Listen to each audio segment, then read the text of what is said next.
দুলিয়াজান থেকে তিনসুকিয়া রোডের দিকে রওনা দিচ্ছি গুইজান ঘাট যাবার দিকে। তো এখন আমি তিনসুকিয়া রাস্তার আশেপাশেতে চা বাগান পাচ্ছি, একটু পরে গুইজান ঘাট পেয়ে যাব। তো বন্ধুরা, এইমাত্র আমি গুইজান ঘাট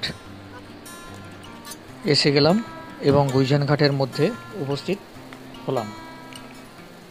তো বন্ধুরা, আমরা এখন গুইজান ঘাট থেকে রওনা দিচ্ছি এরাসতি গ্রাম এবং ব্রহ্মপুত্র নদীতে পার যাচ্ছি। এর যে প্রাকৃতিক সৌন্দর্য খুবই সুন্দর। আমরা এখন এরাসতি গ্রামে যাব। আরবিন্দাকে আমি অনেক আগে থেকে বলেছিলাম আজকে যাব বলে। তো আরবিন্দার সাথে আমার অনেক আগেরই বন্ধুত্ব এবং ওনার সাথেই আমি এরাসতি গ্রামে যাব। এবং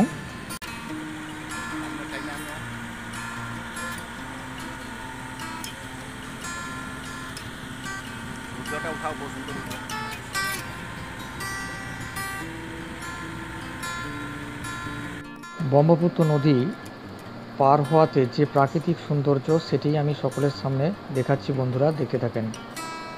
ব্রহ্মপুত্র নদীর প্রাকৃতিক সৌন্দর্য সত্যি মনকে মনোমুগ্ধ করলো এবং এরাসতি গ্রামের দিকে এগিয়ে চলেছি। বালির দ্বীপে এখন আমরা পৌঁছে গেলাম।